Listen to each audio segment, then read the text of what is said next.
शुक्र है बाबा जी। बाबा जी, आपके समुख हमारी एक अर्ज है।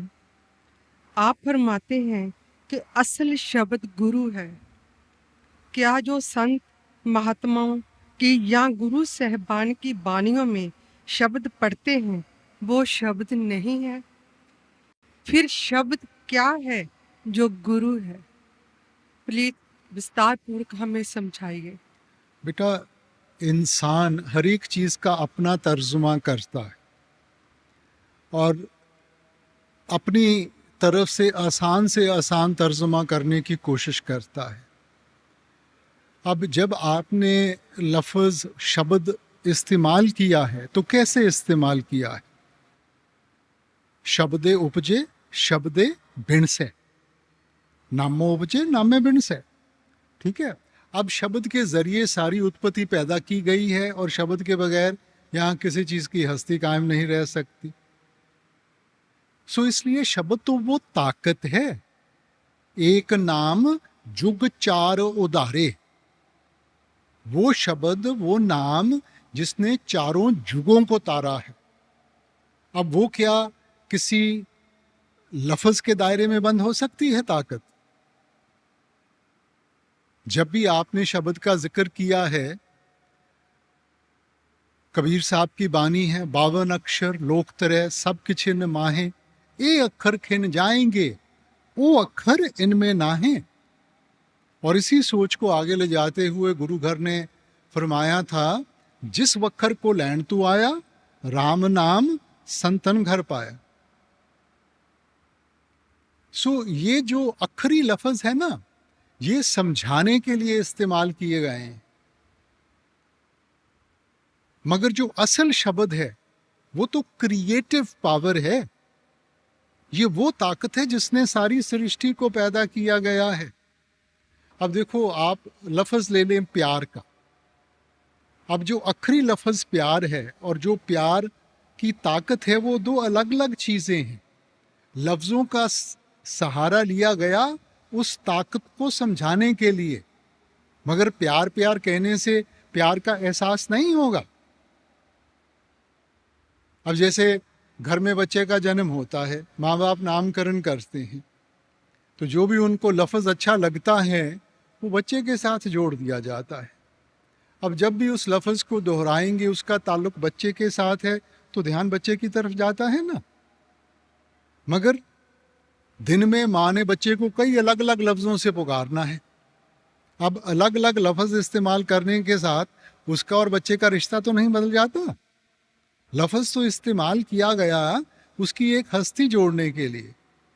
सो वैसे ही बानी में हमने उसको शब्द कह दिया, हिंदू वेदों शास्त्रों ने उसको नाद कह दिया, मुसलमान भाई साहिबान उसको कलमा कह देते हैं, ईसाई धर्म में उसको वर्ड लोगोस कह दिया गया। सो उसी ताकत को हमें समझाने के लिए, बयान करने के लिए लफ्ज़ों का सहारा लिया गया बेटा।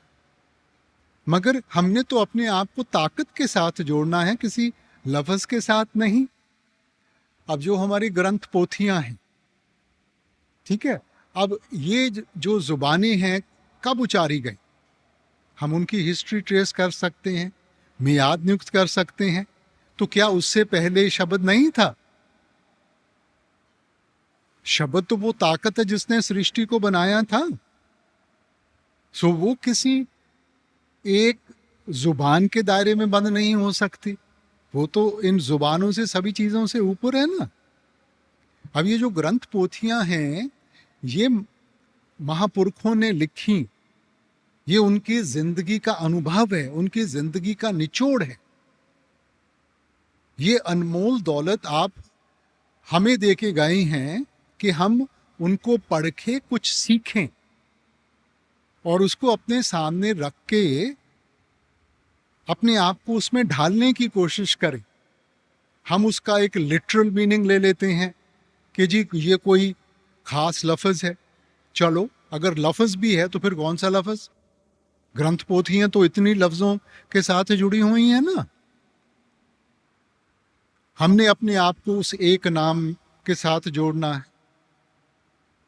इसलिए आप कहते हैं इस जग में नाम अलभ है, गुरमुख वसे मन आए। ये वो ताकत है जिसकी पहचान हमें नहीं हो सकती। गुरमुखों की संगत में जाते हैं, वो युक्ति समझाते हैं, उस युक्ति को अपनाएंगे, ध्यान को अंतर्मुख करेंगे, तब हमें उस सच्चे शब्द की पहचान होगी। कबीर साहब की भी बानी सुनते हैं ना, कबीर आधी साख यह कोट ग्रंथ कर जान, नाम सत जग झूठ है, सुरत शब्द पहचान। कि जब सुरत को शब्द के साथ जोड़ेंगे तब उसका एहसास होगा, तब उसकी पहचान होगी। ये कोई अखरी लफ्ज नहीं है।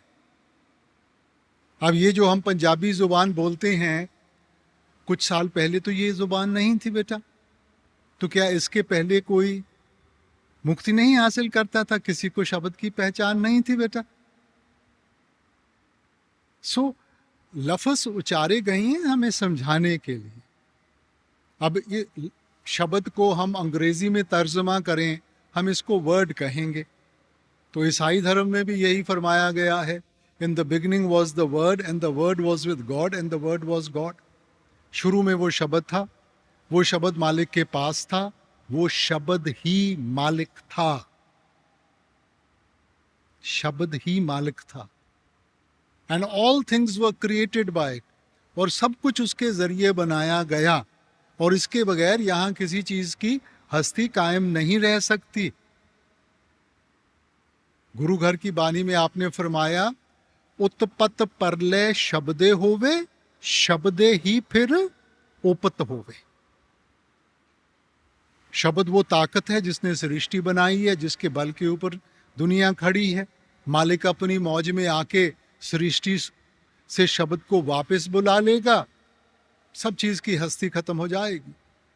अपनी मौज में आकर दुनिया को फिर से कायम करना है, शब्द ही फिर उपत हो गए। इसलिए वो ताकत है बेटा, वो क्रिएटिव पावर है, कोई लफ्ज नहीं है। और शब्द ही गुरु है बेटा, शब्द गुरु सुरत तुन चेला। सो जो बाहर का जिस्म है वो तो सिर्फ समझाने के लिए है, सच्चा गुरु तो शब्द है। और शब्द कहाँ है? हमारे अंदर है। इस देही विच नाम निधान है, पाइये गुर के हेत अपार। वो आपके अंदर है, क्योंकि अगर मालिक उसको वापस बुला लेगा, हस्ती खत्म हो जाएगी। नौ निध अमृत प्रभ का नाम, देही में इसका विश्राम। वो अनमोल दौलत वो आपके अंदर है, और मिलेगी अंदर से मिलेगी। शुक्र है बाबा जी, शुक्र है।